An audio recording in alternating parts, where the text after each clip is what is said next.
Bom dia. Opa, bem, para chamar a atenção aqui. Vamos dar início, então, a essa primeira mesa, Mídia e Instituições na Atual Conjuntura Brasileira.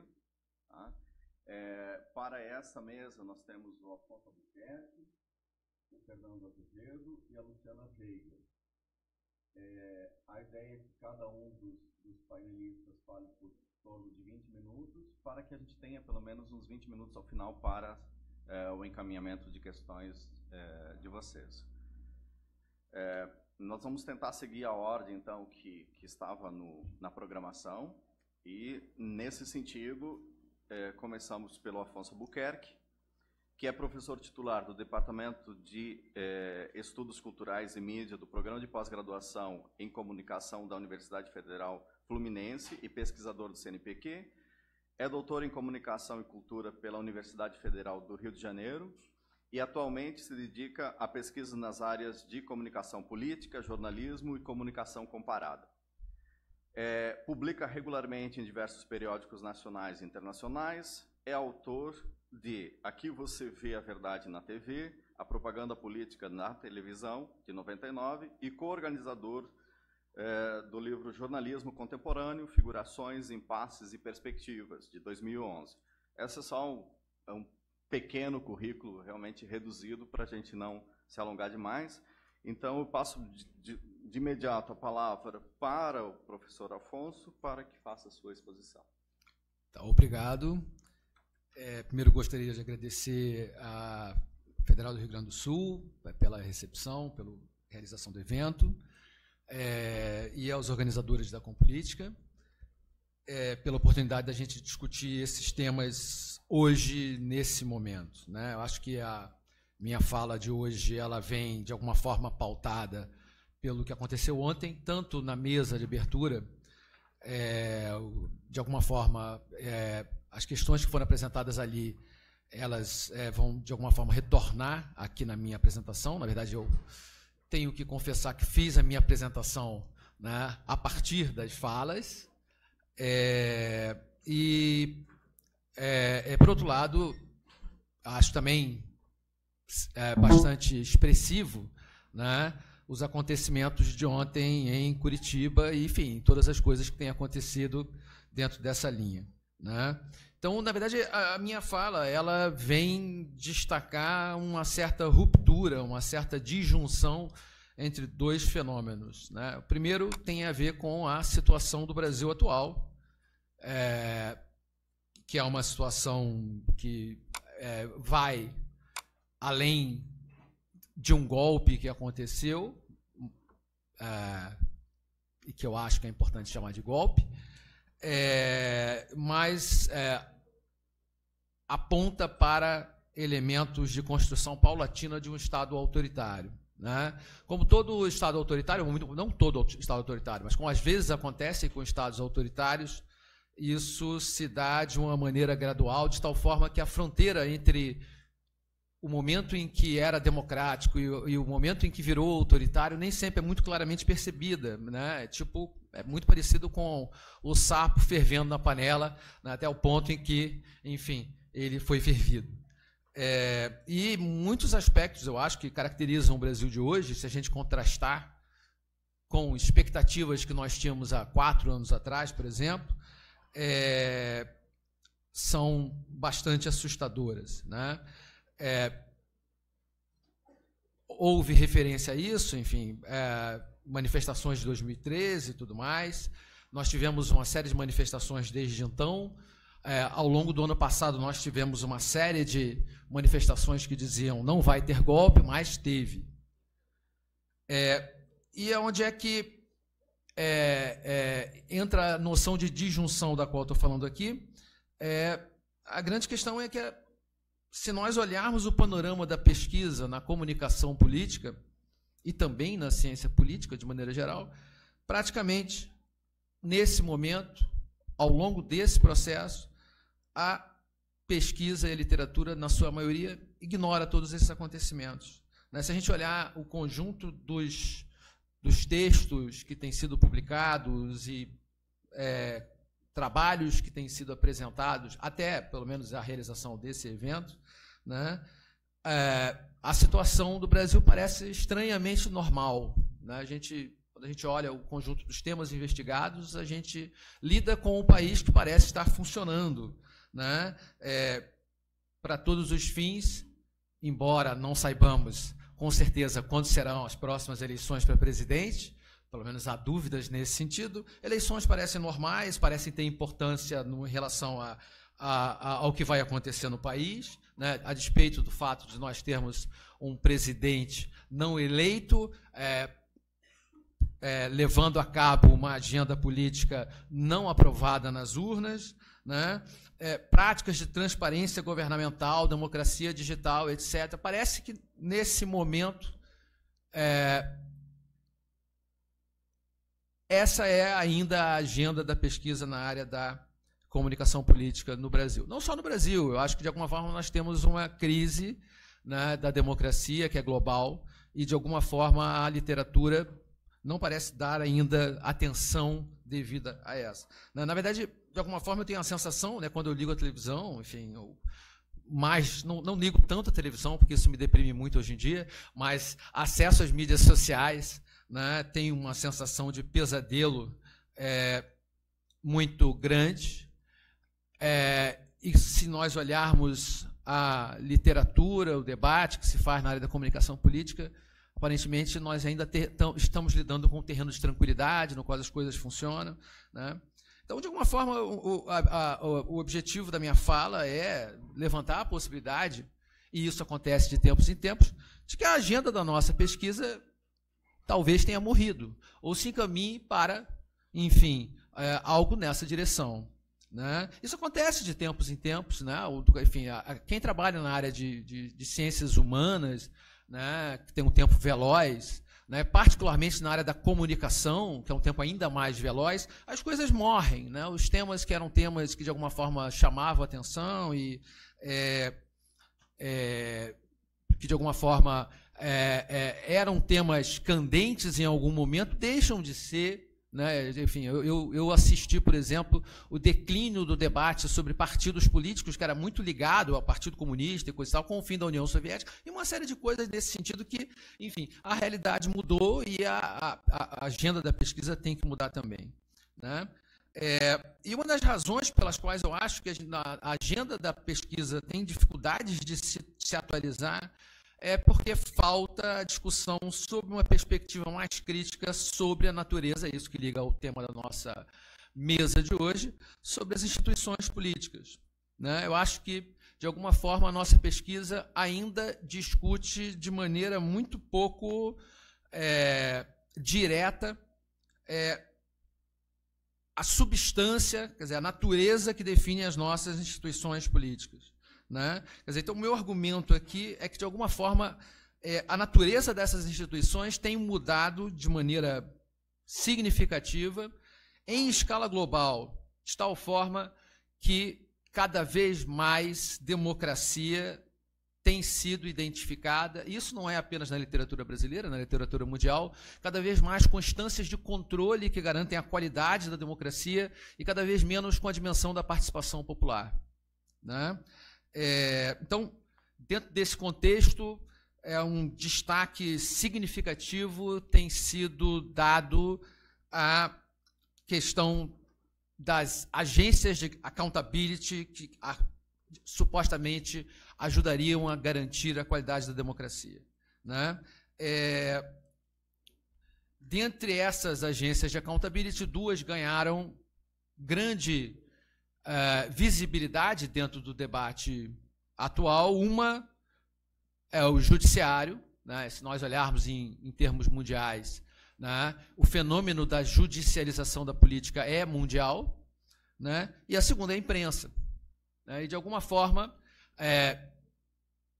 se nós olharmos a literatura internacional, mas acho que também se nós olharmos a literatura nacional, cada vez mais a ideia é que uma boa democracia é uma democracia na qual as instituições funcionam, e as instituições de accountability que são destacadas dentro desse processo são essas duas, né? E isso, obviamente, tem muito a ver com o que aconteceu ontem, ou o que tem acontecido no Brasil há muito tempo, no país no qual o judiciário cada vez mais é a instituição política dominante, né? Mas não só apenas no Brasil, né? Isso é uma tendência global, né? Na verdade, o avanço do judiciário na política e também o maior peso que a imprensa tem desempenhado como instituição política tem a ver com mudanças globais, né, que de alguma forma se relacionam a uma agenda. Na verdade, eu hoje à tarde vou apresentar outro trabalho, esse é um trabalho de GT, que de alguma forma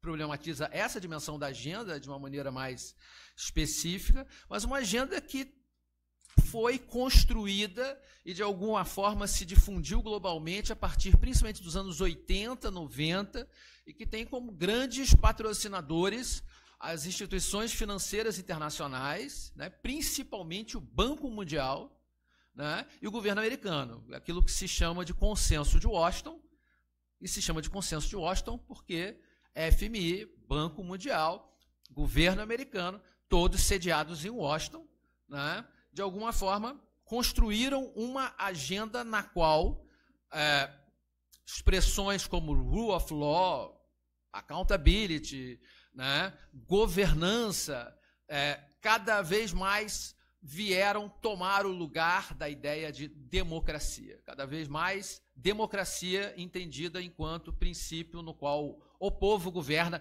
nem que seja simbolicamente, nem que seja de maneira ritual e formal, cada vez mais isso é uma coisa está sendo substituída por um novo regime, que é um regime tecnocrático, né? Então, se nós olharmos, por exemplo, para a União Europeia é um regime que não é, enfim, a Comissão Europeia não é eleita por ninguém, né? É uma comissão tecnocrática que governa a Europa, né, sem eleições. Então, nós temos um processo, de fato, de dissolução da base da democracia, né? E dentro desse processo, o judiciário é uma instância importante em todo o mundo, né? No caso brasileiro, o judiciário tem especificidades, como em todo lugar tem, mas a especificidade do judiciário brasileiro é que é um campo no qual, de alguma forma, é um campo, digamos, aristocrático, né, de origem, né? O judiciário, frequentemente, é composto por grandes famílias rurais, e etc.,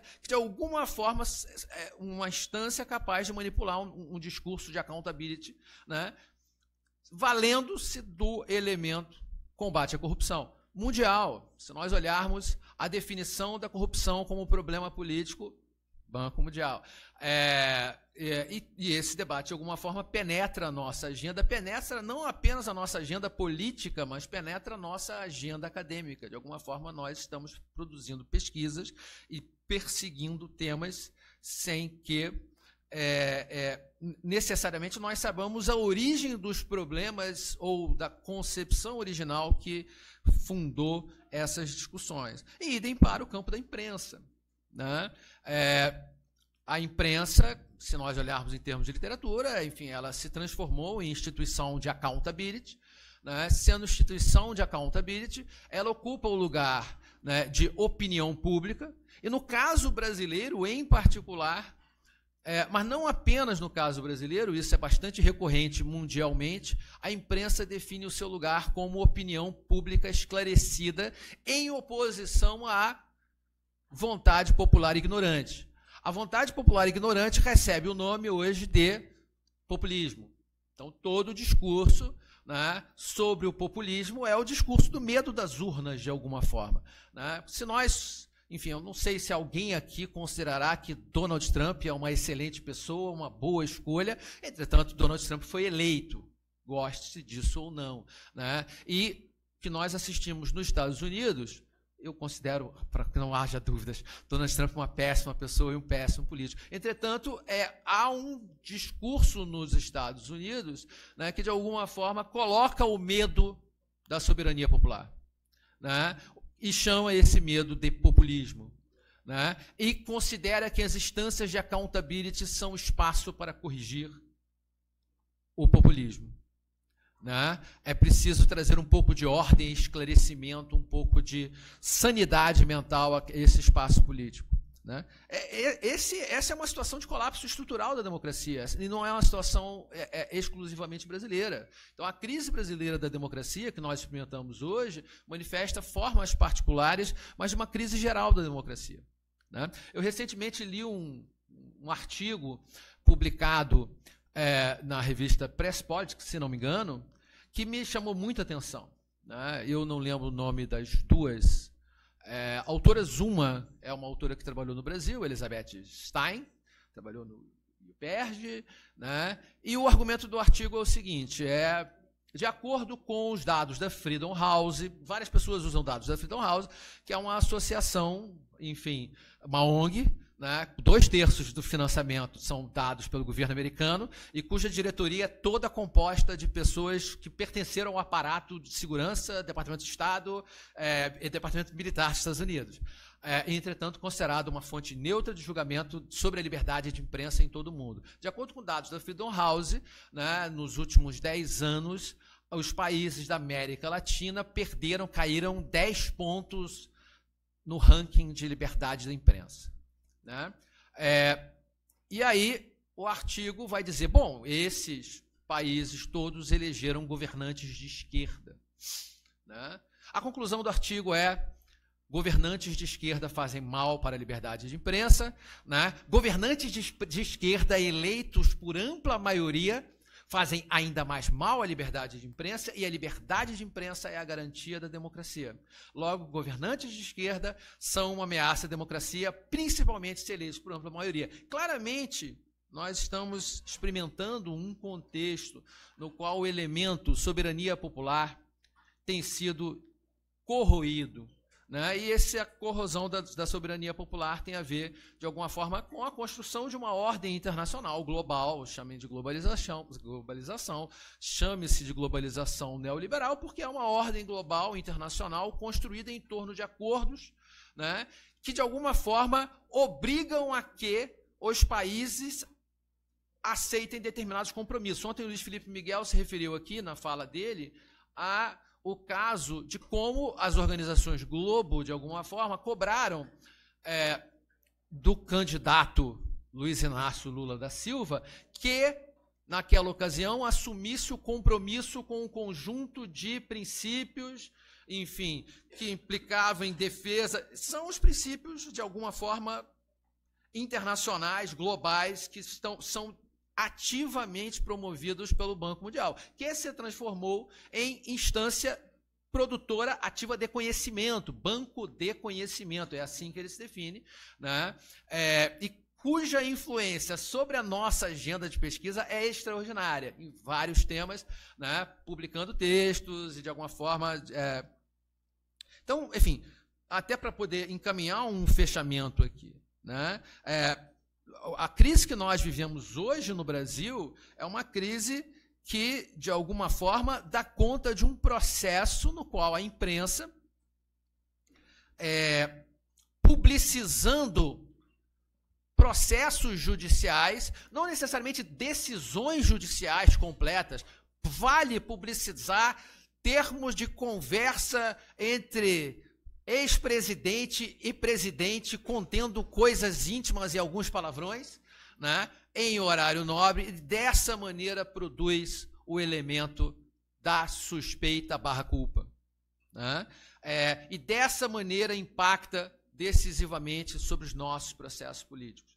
Né? Esse processo nós assistimos no Brasil, ele ganhou cores fortes ao longo dos anos, desde 2005 com o processo do mensalão, né, com o processo do petrolão, né, ele ganhou, enfim, carga máxima, né, ao ponto em que, né, e essa foi a grande, depois de várias tentativas, nós tivemos, enfim, 2006, primeira tentativa, 2010, segunda tentativa, 2014, terceira tentativa de resolver o problema, né, da persistência digamos assim, de governantes inaceitáveis por esses setores pelo voto, né, se decidiu que o voto não é mais um elemento tão importante. Né? Esse é um caminho, né? Essa é uma possibilidade. né? Se nós olharmos o conceito de governança, ele não pressupõe democracia. Tem o caso da Geórgia, país ex-república soviética, que é ranqueado como um dos melhores países do mundo por governança, segundo no índice liberdade para fazer negócios, e se transformou numa ditadura muito parecida em termos de políticas sociais com aquilo que está sendo construído no Brasil hoje, né? E dentro desse processo que nós temos é esse lugar assumido pela imprensa, que é esse lugar aristocrático, né? A imprensa se comporta, no caso brasileiro, e eu acho que em outros países, né, como um colonizador interno, né? Lugar da ordem, porque colonizador interno, né? Cuja legitimidade se garante pelo dote do esclarecimento, esse lugar de saber das coisas, enfim, saber do que é a verdadeira e matura democracia. Se a gente acompanhar os editoriais do Globo, do Estado de São Paulo, né, eles são muito assustadores nesse sentido. Claramente, por exemplo, ao longo de todo o período, principalmente do final dos governos petistas, nós temos, e nos períodos eleitorais isso se manifesta de maneira muito clara, a seguinte ideia, né? Os governos não são legítimos, por quê? Porque eles se baseiam na mentira, na propaganda, né, e na ignorância popular. Isso é praticamente explícito, né? Dessa forma, não são governos virtuosos. Bom, ok, Reinaldo Azevedo é vandalismo, mas Reinaldo Azevedo tem um texto que se chama, em 2006, na verdade, é Lula de novo com a culpa do povo, né, e no qual ele apresenta o argumento de que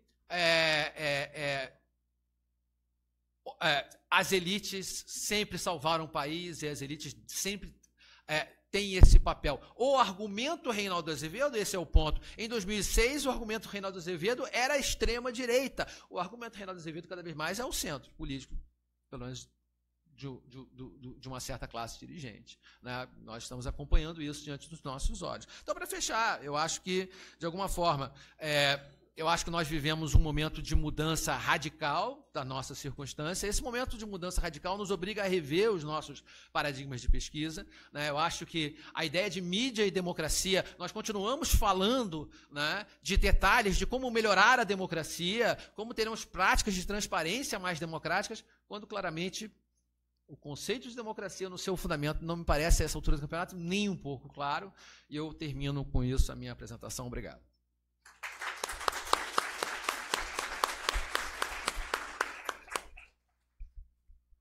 Obrigado, Alfonso. Pontual. 20 minutinhos cravados. Eu passo, então, agora a palavra ao professor Fernando Azevedo, que é doutor em Ciência Política pela Universidade de São Paulo, é professor titular do Departamento de Ciências Políticas do Programa de Pós-Graduação em Ciência Política da Universidade Federal de São Carlos, é pesquisador associado do Núcleo de Estudos em Arte, Mídia e Política, da PUC São Paulo, e do Centro de Estudos de Opinião Pública da Unicamp. Pesquisa temas ligados à mídia, política e democracia, comunicação política e eleições e agenda setting. Possui diversos capítulos de livros publicados, além do livro As Ligas Camponesas, de 82. Passo, então, agora a palavra ao professor Fernando Azevedo. Quando faltarem 5 minutos, eu aviso. Bom dia a todos. Quero agradecer à diretoria da Política pelo convite, né, e estar participando aqui ao lado dos colegas desta mesa. Né. Bom, o tema da nossa mesa é sobre mídia, né, e instituições na atual conjuntura, e eu acho que isso permite que a gente possa falar da mídia como instituição. Não é? Muita gente fala que a mídia é um quarto poder, embora de fato não seja, né? Todos nós concordamos, evidentemente, que a imprensa é uma instituição-chave para o funcionamento da política e da democracia. Não é? E isso abrange, evidentemente, tanto aqueles que defendem a democracia representativa, quanto os que defendem também a democracia direta ou deliberacionista. Não é? Todos reconhecem, portanto, que o debate público só pode ser alimentado através da troca de opinião e confronto de ideias e posições divergentes. Bom, para que isso ocorra, é óbvio, não é? É necessário que se tenha um sistema de mídia plural, com diversidade suficiente, para contemplar, não é? Que contemple, que dê visibilidade às principais e mais relevantes correntes políticas em disputa da sociedade. Nesse sentido, a mídia desempenha um papel institucional ao mediar a discussão pública e é absolutamente crucial para que o cidadão se informe bem e forme suas opiniões. Partindo dessas premissas, né, eu começo a minha intervenção, na verdade, perguntando se o nosso sistema de mídia é funcional para a nossa democracia. A minha resposta é um convicto sim. Eu acho que ela é funcional. Absolutamente funcional, mas apenas para um dos lados, não é, políticos. Não é? Num livro que eu escrevi, deve estar sendo publicado agora em agosto, sobre a partidarização da mídia, não é? Eu argumento que a grande imprensa brasileira, essa imprensa tradicional, ela historicamente, ela sempre atuou como um ator interessado, alinhado com os interesses partidários eleitorais das coalizões de centro-direita, não é? E sustento também que essa aliança ela não é circunstancial, contingencial, o produto de uma simples conspiração entre os barões da imprensa e a liderança ou políticos conservadores. E sim, na verdade, é uma aliança que tem um fundo histórico, ela tem como uma clivagem básica, não é, a linha ideológica, uma linha ideológica que sobrepõe de vida política brasileira, não é, desde a democracia de 45, opondo de um lado as forças liberais, pró-mercado, no passado liderados pela UDN, do Carlos Lacerda, não é, e no período mais recente pelo PSDB. Não é? E, de outro lado, as correntes nacional-desenvolvimentistas, não é? Incluindo aí nacionalistas, estatistas, distributivistas, que no passado foram representados pelo PTB varguista e janguista, e no período mais recente pelo PT. Não é? A ideia é que você tem um eixo ideológico, nem sempre visível ou tematizado nas campanhas eleitorais, sobre o qual gira o que eu chamaria de a grande política brasileira, estruturando e constituindo os campos de centro-esquerda e centro-direita no movimento de centrifugação que produz a polarização política e eleitoral. É por isso que o Luiz Felipe Miguel, ontem, dizia, olha, a Globo, em 2002, cobrou do Lula, não é, compromissos com os princípios do liberalismo. Não é? Isso em torno da Carta aos Brasileiros, que foi lançado em maio daquele ano, e que, não é, em que Lula, não é, e o PT se comprometiam com todos os compromissos assinados antes, né, pelo governo Fernando Henrique Cardoso, de não mexer, enfim, os contratos do mercado, etc., etc. Eram princípios absolutamente liberais, não é? E não por acaso, essa campanha de 2002, a mídia, eu vou mostrar depois alguns quadros para vocês, não é? A mídia praticamente, ela é uma campanha que a mídia não ataca o Lula de frente, não é? Um pouco mais na frente eu vou mostrar isso aí. Bom, enfim, esse eixo ideológico, essa agenda liberal que está aí, não é por acaso. Ela expressa a dominação dos liberais que, derrotados nas urnas em 2002, viraram a mesa com impeachment e voltaram ao poder de carona como PMDB. Não é? Mais do que isso, não é? Não só voltaram ao poder, como inicia também um desmonte, não é, da Constituição de 88. Não é?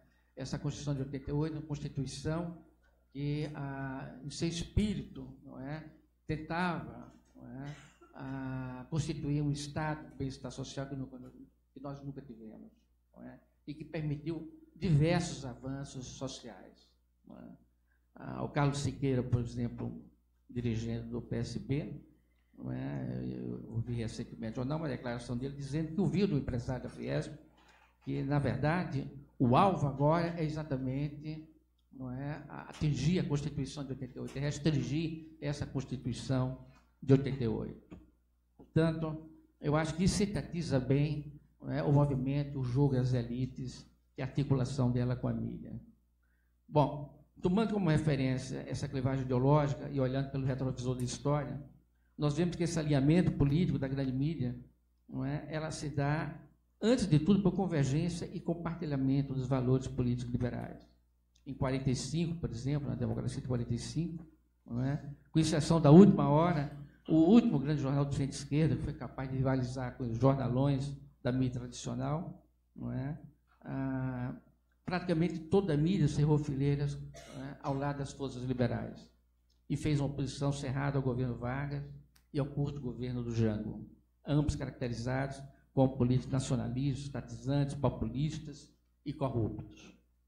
E, embora todos devam lembrar, nunca é demais, não é, dizer novamente que a nossa mídia apoiou o golpe militar de 64, expurgou a esquerda brasileira e liquidou com o primeiro experimento democrático que nós tivemos.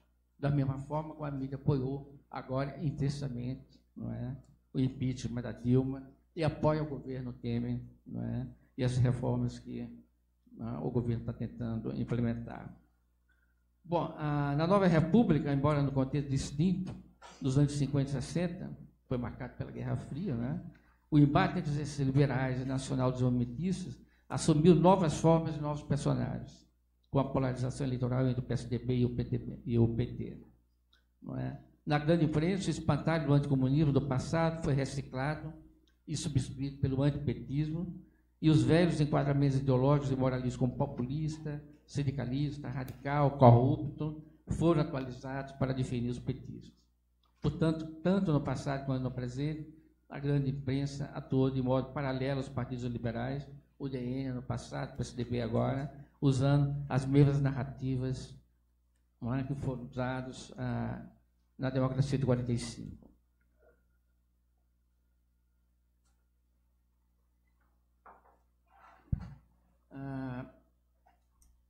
Bom, antes que alguém levante o documento, da liberdade de expressão e defenda a legitimidade da mídia tomar posições políticas e endossar partidos e candidatos, eu quero dizer que, evidentemente, eu concordo que é absolutamente legítimo que a imprensa se posicione diante de temas, candidatos, partidos e apoios eleitorais. Lá fora, os grandes jornais fazem isso. Mas, no caso brasileiro, não é, devemos atentar que o nosso sistema de mídia é monopolizado por poucas famílias que detêm a propriedade cruzada dos meios de produção ou de comunicação e controlam um ambiente midiático em que a diversidade política é praticamente inexistente. Nós não temos hoje um grande jornal de centro-esquerda, como há na Espanha, em Portugal, ou na Inglaterra, ou na Argentina. Nenhuma televisão pública, como em alguns países europeus. Temos, na grande imprensa escrita, apenas de forma solitária, a revista Carta Capital, como uma publicação de centro-esquerda, ou alinhada à centro-esquerda, e nenhum grande diário de circulação nacional ou rede de televisão que faça um contraponto com a Rede Globo. Basicamente, a esquerda brasileira só tem presença e visibilidade nas redes sociais, nos blogs, cujos contratos de publicidade foram cortados, aliás, pelo governo Temer, sob a acusação de serem, ora veja, né, exatamente ideológicos e favoráveis ao petismo. Em síntese, temos um sistema de mídia concentrado e que se torna mais nefasto em seus efeitos políticos, porque há prevalência entre nós de um forte jornalismo de comentário, um jornalismo de opinião, opinativo, seja nos jornais, né, nas revistas semanais ou na Globo News.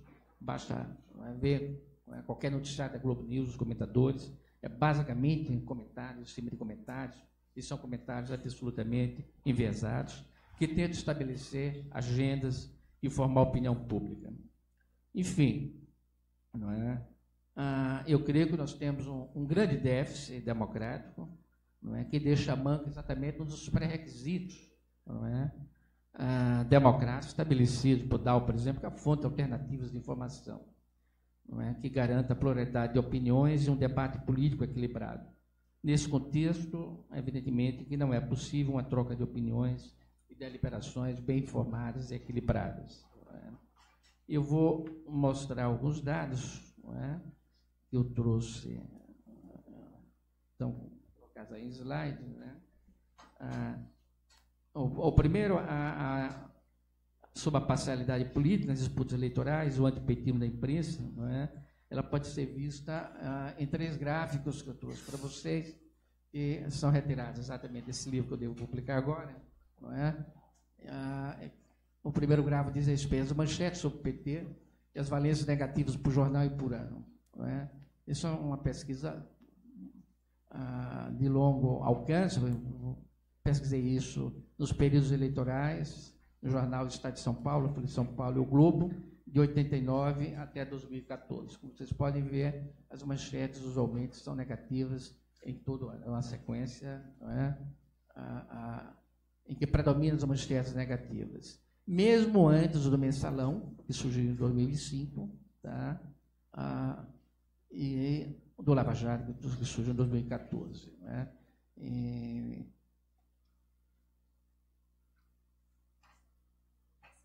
Esse gráfico aí mostra os editoriais sobre PT, as valências negativas do jornal, também. Não é? Vocês podem notar que são os editoriais, a voz oficial dos jornais. Não é? Mais do que você examinar, não é, o equilíbrio das matérias, da cobertura jornalística sobre as eleições, eu acho que os editoriais dizem muito mais sobre os apoios, não é, sólidos da mídia aos candidatos liberais, não é, do que exatamente as suas matérias, não é, de coberturas eleitorais aí. Como se pode ver, é majoritariamente negativo, não é, todos os editoriais, todos os jornais, não é, com uma pequena exceção de 2002, no jornal O Globo, que foi a campanha típica, não é, eleição do Lula, e se torna, não é, absolutamente visível a partir de 2006 até 2014, exatamente depois do período do Mensalão. Esses são os pacotes interpretativos, não é? Quer dizer, que tipo de argumentação a mídia levanta, basicamente, não é? Então, basicamente, a categoria de radical, e aí está incluído populista, radical, né? E o corrupto. Isso é usado tanto nos anos 50, 60, não é? Contra o governo Vargas, como com o governo Jango também, tá? E é reciclado novamente em relação ao PT. Não é? A coisa que o Afonso estava falando aqui, da coisa do populismo, não é? Que caracteriza. E é muito forte no período de ascensão do PT, e depois, evidentemente, se reduz, porque é substituído pelo enquadramento predominante, que é a coisa da corrupção, da criminalização do partido. Né? Esses dados são do Manchetômetro, tá? Publicados recentemente no site deles. Tá?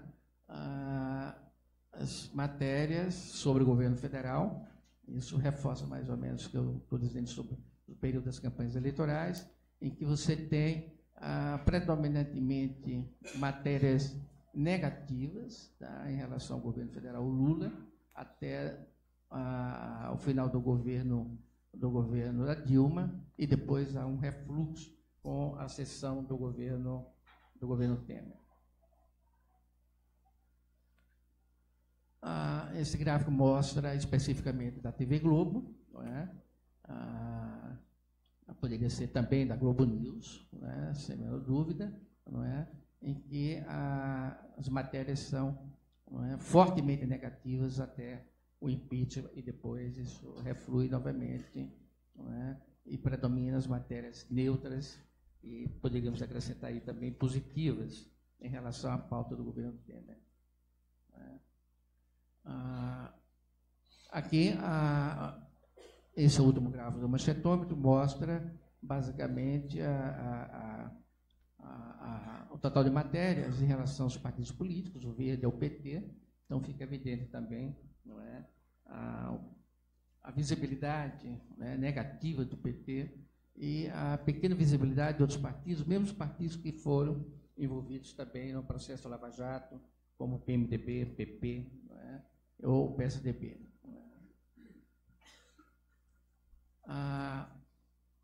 Pois bem, isso tudo também resulta hoje, evidentemente, um partido da imprensa em relação aos temas que estão aí na agenda, não é, predominando na atual agenda.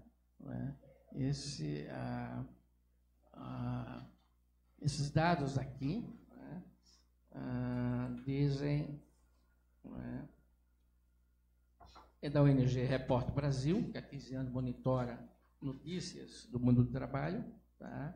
Eles fizeram um levantamento sobre a cobertura da reforma da Previdência, e os dados são esses, escandalosamente favoráveis no Jornal Nacional, menos no Jornal da Record, mas vocês vejam o desequilíbrio em relação às matérias positivas e as matérias que questionam a reforma da Previdência. E os dados aí também, da mesma fonte, em relação ao jornal, o Globo, o Estadão e a Folha, portanto, tem de forma muito clara o apoio da mídia, a pauta de reformas do governo Temer. O Globo, praticamente, são dados equivalentes. E o último dado são exatamente quem é ouvido nas sonoras, nas entrevistas dessas matérias aí. Então, no Jornal Nacional, o Estadão, basicamente são as pessoas, são os entrevistados que defendem a reforma. Membros do governo federal, analistas de mercados, banqueiros, economistas, técnicos, pesquisadores do IPEA, etc. Bom, com esses dados aí, o que eu estou querendo concluir é que a mídia brasileira sempre esteve onde esteve. Ela tem um lado, esse lado, na verdade, ela é sobredeterminada por convergências ideológicas, há uma afinidade ideológica com os liberais, essa clivagem entre liberais e nacional-desenvolvimentistas, ela tem uma longa história, que vem desde a redemocratização de 45, que opõe, portanto, dois lados, centro-esquerda e centro-direita, que são hegemonizados no passado foi pela UDN, hoje pelo PSDB, e no campo da centro-esquerda, pelo PTB, e pelo PT. E nessa longa sequência, dessa clivagem ideológica, os jornais têm um lado muito claro. Portanto, não se trata de apoios contingenciais, circunstanciais, nem articulações de conspiração, e não adianta muito a gente dizer, olha, mas a mídia apoia isso. Claro que apoia, essa é uma mídia liberal. Então, a grande tragédia que você tem aí é você não ter, como em outros países, na verdade, jornais que dê voz, e que representem setores e correntes políticas de centro-esquerda. Onde o Luiz Felipe estava falando, mas precisa fazer, portanto, precisa mexer nessa coisa da comunicação. Eu sou absolutamente cético em relação a isso, porque o Congresso Nacional é absolutamente conservador, e coisas nesse sentido não passam no Congresso Nacional. O Luiz Felipe ontem também estava falando, mas o PT ficou aquém, nas suas políticas. Ela fez programas sociais, de inclusão social, mas fez isso dentro de uma estratégia em que tentou uma conciliação com as elites políticas, as elites econômicas, e, portanto, ficou no meio do caminho. Mas eu lembraria também aí que o PT foi eleito, o Lula foi eleito, pelas características do nosso sistema eleitoral. Você tem um presidente que é eleito, mas tem um Congresso que, em geral, é conservador. E esse Congresso de 2014 talvez tenha sido o Congresso mais conservador da nova República. Então, era evidente que as coligações, ou as alianças com o PT eram alianças movidas por interesses fisiológicos, e foi mantido dessa forma, mas quando você investia em coisas que eram absolutamente estratégicas, e que atingiam o coração, ou atingiam as políticas, que eram mais caras aos setores mais liberais, isso não tinha passagem no Congresso Nacional. Então, o problema não é só eleger o Lula, você tem que eleger um Congresso que seja capaz de implementar mudanças progressistas. Então, a gente está numa situação extremamente difícil, em que provavelmente nós teremos, nos próximos 4 ou 8 anos, uma dominação liberal, privativista, pró-mercado, com o desbaratamento da esquerda. Eu acho que a esquerda hoje vive uma grande crise, que não sairá a curto prazo, não adianta dizer, o Lula volta em 2018, volta, mas vai governar com quem? Então, são questões que estão colocadas aí, tá? E que demandam muito mais do que a eleição de um líder popular, não é? Ela demanda, na verdade, não é? Uma redefinição, inclusive da agenda da própria esquerda e a reconstrução partidária, não é? Que eu não sei se será exatamente através do PT, isso do ponto de vista político. Em relação à questão da mídia, ela está colocada novamente, quer dizer, não é? Eu acho que não passa nada que afeta os interesses que estão hoje estabelecidos. Bom, enfim, é isso aí que eu tinha para trazer para vocês. Obrigado.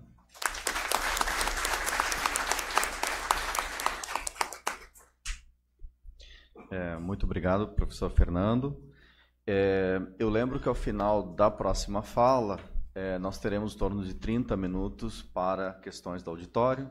Então, vai ter o pessoal passando com os microfones.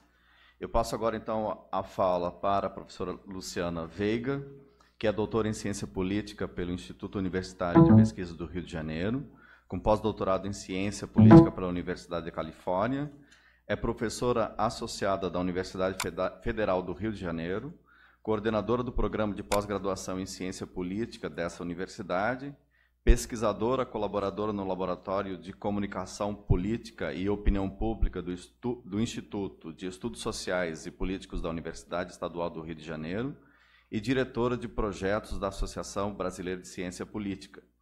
Pesquisa comportamento político, opinião pública, políticas públicas, partidos políticos e pesquisa qualitativa. Possui vários artigos e capítulos de livros publicados.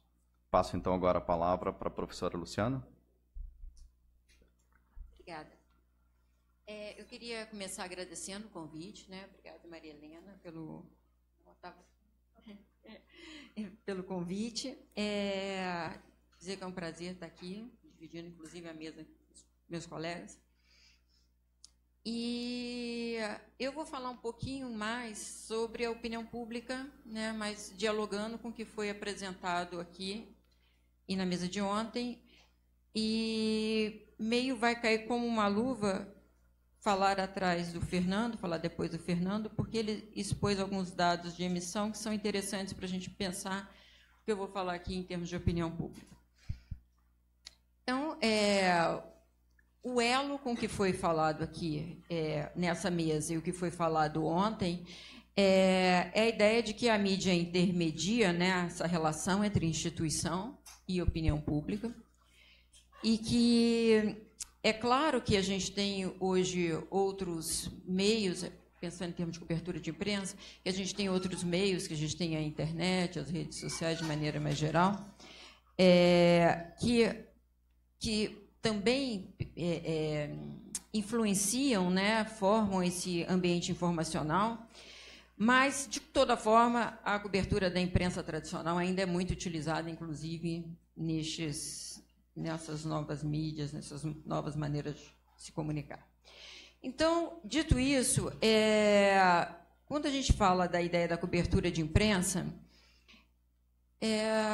um outro ponto que também vai confirmar, né, reforçar o que foi falado até aqui, é a ideia de que os meios de comunicação têm agido de maneira absolutamente não plural, não isenta, não imparcial, né? Mais importante do que não imparcial é não plural, com um forte posicionamento, inclusive os jornalistas, os colunistas, não se preocupam nem um minuto, não têm se preocupado, na média, né, em mostrar 2 pontos para, então, se posicionarem, 2 percepções para, então, se posicionarem. Eles vão direto no posicionamento e quase que argumentam que o que não é o deles, não confirmam o deles, é o errado, e se você se posiciona de outra maneira, porque você não está sabendo exatamente o que está falando, que é um pouco do que o Afonso falava aqui antes. Basta que a gente leia as colunas dos grandes jornais.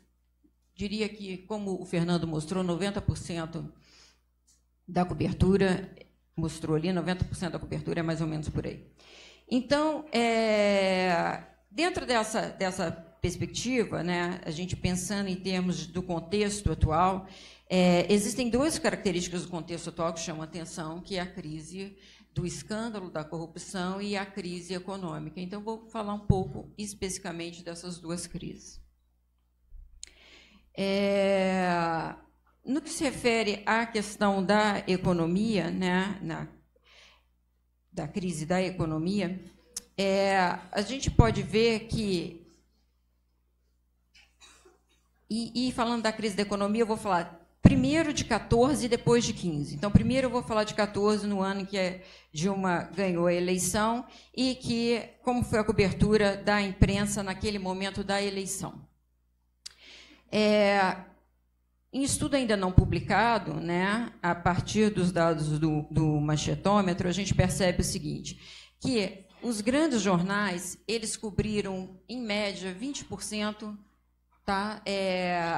A cobertura da economia foi, em média, 20%. Variava de 17% na Folha de São Paulo a 22% no estado de São Paulo. Tá? Considerando também o Globo com 19% e o Jornal Nacional, pegando o Jornal Nacional com 18%. Então, esses números não variam muito com os outros estudos que a gente viu há um tempo, que a gente conseguiu ter acesso há algum tempo atrás, seja os estudos que analisavam a cobertura da imprensa de 95 a 2002, por ocasião da venda das teles, da privatização das teles, assim como na cobertura do Plano Real em 94. Então, tem algumas teses de doutorado que mostram que é mais ou menos por aí, por esse número, essa taxa, a taxa da cobertura, que é relativamente alta. Muito bem. Dentre esse espaço que foi dado para o jornal, que os jornais deram para a economia, a gente foi olhar a valência, né? Enquanto a gente vê a valência, a gente vê que no Jornal Nacional você tem uma tendência de 55% de valência negativa e a Folha de São Paulo tem 71% de valência negativa. Então, quem mais pauta a economia é o Estadão, mas quem pauta mais de maneira negativa seria a Folha. Só que, na verdade, o nosso interesse é avaliar qual que era o vínculo com o governo federal, como responsabilizava o governo federal. E aí, quando a gente começa a analisar dessa perspectiva, a gente percebe que quem mais responsabiliza, o maior vínculo, na verdade, acontece com o Jornal Nacional. Então, o Jornal Nacional, embora não seja o que mais paute a economia, não seja o que mais apresente uma valência negativa, é o que mais vincula o desempenho ruim ao desempenho do governo federal. Nesse caso, a Folha é precisamente o contrário. A Folha ela pauta muito, ela tem uma valência muito negativa, mas, ao associar com o governo federal, fica em torno de 42%. Mostrando uma tendência, né, isso em 2014, mostrando uma tendência da Folha um pouco mais plural, num ambiente com poucas distinções, mas um pouco mais plural também, como mostra de alguma maneira os gráficos que o Fernando mostrou e como também está na literatura, né, dos colegas que escrevem sobre o comportamento da mídia. Muito bem. Quando a gente olha para a opinião pública, né, aí utilizando as pesquisas cedidas pela SECOM, né, realizadas pelo IBOP, e que elas são cedidas no sentido que elas são públicas, qualquer um de nós podemos pedir, e a gente pediu, a gente percebe o seguinte, a gente percebe que a tendência de a Folha, os leitores da Folha, terem mais chances, né, de avaliarem mal a economia é confirmada, na ideia de que a Folha cobre a economia como sendo, a que mais cobre a economia como sendo ruim, né, como sendo negativa. Os seus leitores também tendem, de alguma maneira, a avaliar, tem mais chance de avaliar a economia mal. A gente não está dizendo que existia uma relação de causalidade, porque, afinal de contas, as pessoas podem ler a Folha justamente por concordarem mais com essa perspectiva que ela dá. Então, é muito mais uma ideia de associação. E, ao mesmo tempo, no caso do Jornal Nacional, a chance de avaliar pior a economia é menor, né? Entre a audiência do Jornal Nacional, a chance de avaliar pior a economia é menor do que a chance da Folha. De toda forma, ainda que o Jornal Nacional responsabilize mais o governo federal, a gente não percebeu nenhum impacto de avaliação do governo federal e a audiência do jornal, ter a audiência do jornal. Então, nesse aspecto, não teve tanto efeito. É preciso chamar a atenção que a audiência do jornal, de acordo com essas pesquisas, chega a 30%. Então, também é um número grande. Muito bem. Dito essa situação em relação à economia em 2014, a gente gostaria de mostrar um pouco o que aconteceu em 2015. Em 2014, a presidente foi eleita, em 2015 ela ela assume, e logo em janeiro, as pessoas podem se lembrar, e logo em janeiro, fevereiro, ela tem uma perda de 20% de avaliação positiva. Né, o efeito pós-campanha e uma retomada um pouco do que foi aquele momento de 13, que ela também teve uma queda forte, acentuada e repentina. Então, o que acontece se a gente for ver, olhar para 2015? Né? Se a gente for olhar para 2015, a gente percebe que aí é um outro estudo. Aí, nesse caso de 2015, não tem o estudo eu não tenho estudo do emissor, eu tenho apenas estudo da recepção. Tá? Embora tenha aqui a Érica Anita Batista apresenta hoje no nosso GT um estudo bastante interessante que ela mostra precisamente como é que a cobertura da imprensa sobre corrupção, ela tem um vínculo, ela tem uma associação com a percepção da opinião pública sobre corrupção. Então, o que a gente verifica, né, que na medida em que, em última instância, vai aumentando a percepção da corrupção, vai caindo a confiança no governo federal. Tá? Também a gente fez um outro estudo, que ainda não foi publicado, está em momento de avaliação, que mostra que a gente tenta aferir tanto o peso da corrupção, quanto da percepção da corrupção como principal problema, como o peso da economia como principal problema. E, de fato, os resultados mostram que eles têm um peso muito grande. Entender a economia como a corrupção como principal problema pode duplicar, né, a tendência de avaliação negativa na presidente. Então, mais que duplicar, na verdade, é 2,4, alguma coisa assim. Então, o que a gente percebe é que, de fato, há e como a gente percebe a economia como principal problema, como a gente percebe a corrupção como principal problema, tem muito a ver com o que a mídia publica, né? Que eu não mostrei, mas o estudo da Érica deixa isso muito claro. Muito bem. Dito tudo isso, o que a gente percebe é que, paulatinamente, vai havendo um desgaste da imagem do governo federal. Né? O desgaste já havia antes da eleição, que foi recuperada um pouco, porque a campanha tem um efeito nesse sentido. Depois, quando acaba a campanha, de novo, você tem uma perda de confiança grande na presidente e, acompanhada disso, uma avaliação negativa, né, um crescimento da avaliação negativa, que a avaliação negativa vai crescendo até que, em última instância, a gente tenha um momento do impeachment e a imprensa, como o Fernando mostrou, também bastante acirrada nesse aspecto, e que alivia um pouco depois. Alivia, talvez, também por uma forte defesa das reformas. Né?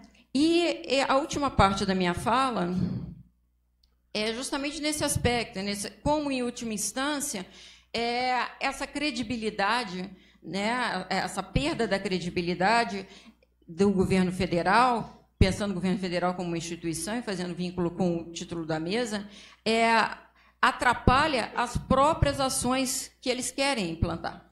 Né? Então, eu fiz um artigo que, claro, eu mandei para os grandes jornais, não consegui publicar em lugar nenhum, mas que, em última instância, era sobre a queda da popularidade de Temer, né, a percepção da corrupção e a não adesão à reforma da Previdência. Aí eu utilizei, inclusive, a fala de um trabalhador que eu vi no supermercado. Eles roubaram um monte e agora querem roubar o direito trabalhista da gente. né? E nesse trabalho, a gente mostra que, em última instância, como é difícil você aprovar uma reforma já impopular, né, com uma total descrença do governo federal. Então, as pessoas olham para o governo federal, não confiam no governo, não confiam no sistema, avaliam que o sistema está perpassado pela corrupção, e, uma vez perpassado pela corrupção, a gente percebe que como a corrupção deslegitima, né, os sistemas, as instituições, na medida em que ela aparece como uma degeneradora do interesse público, resultado de ineficiências, desvios e falta de transparência. Né? Imerso numa realidade Lava-Jato e outros escândalos, as pessoas não concebem, não veem legitimidade na reforma da Previdência. Eu falo aqui sobre a reforma da Previdência, a gente pode pensar a reforma da Previdência e a reforma trabalhista. Né? E aí os resultados também divulgados pela SECOM sobre avaliação de governo mostram que, em última instância, 1 em cada 2 brasileiros acredita que, em última instância, é preciso ter a reforma. Né? Acredito que... Por que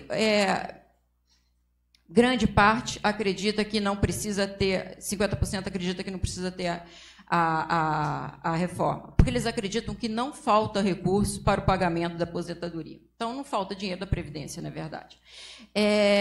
E quem acredita que falta dinheiro da Previdência acredita que 62% deles acreditam que falta dinheiro por causa da corrupção. Então, efetivamente, a gente tem 40 de 50, a gente tem 20%. Né? Então, 20% das pessoas acreditam, são as que discordam que não precisa e que não precisa porque devido à corrupção. Me enrolei um pouco para falar. Vocês entenderam? De 1 e 2, não coisa, e aqueles que, em última instância, acham que faltou dinheiro. Acho que acredito que falta dinheiro devido à corrupção. Ou seja, não tem legitimidade, na verdade, o processo numa situação como essa que a gente está vendo agora. Tá? Então, depois tem até uma análise dos pontos de discordância da reforma, mas isso já é de menos. Na verdade, na hora que você vê que apenas 20% acredita que tem legitimidade, que é preciso, que falta dinheiro de verdade, que não seja o extraviado da corrupção, aí o resto já é apenas um detalhe e tudo mais. Curiosamente, é o seguinte, essa pesquisa é uma pesquisa de setembro do ano passado. Tem uns 15 dias, eu li na coluna do Lauro Jardim que a SECOM liberou uma outra agora, mas a gente ainda não tem acesso, e que teria aumentado um pouco a adesão à reforma. Mas, mesmo o aumento, foi um aumento pequeno, na minha percepção, pequeno, eu não me lembro precisamente o número, mas na hora que eu vi a coluna do Lauro Jardim, eu me lembrei disso, um número pequeno, dentro dessa cobertura que o Fernando mostrou ali, uma cobertura que não mostra nem um pouco, né? Ele mostrou 90%, 80%. Eu leio muito esses jornais todos, não vou questionar, acho que os dados devem ser verdadeiros, mas a percepção do leitor ao ver é que é menor que isso. Né? Então, qualquer coisa que a gente discorde é como se a gente não tivesse certo, a gente não está sabendo de alguma coisa, né? Como o Afonso falou, ou seja, a gente deve ser meio ignorante porque não está sabendo como é que gera o orçamento, não sabe da situação do país, então a gente ou é ignorante ou é irresponsável. Então, a minha fala era mais ou menos por aí, tentar trazer um pouco dessa discussão, da percepção da opinião pública a respeito disso tudo e dos efeitos que isso traz, inclusive, para a governabilidade. Tá? Então, é isso. Obrigada.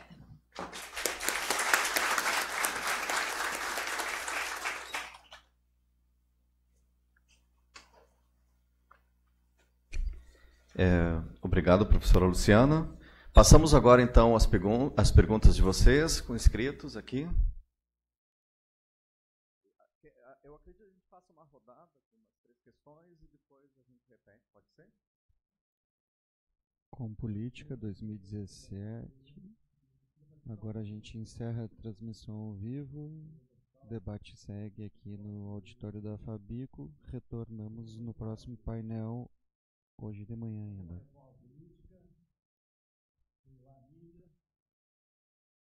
radical contra o ideal, ou alguma outra coisa um tanto quanto mais radical em relação a isso, ou seja, o problema pode estar antes da outra pergunta.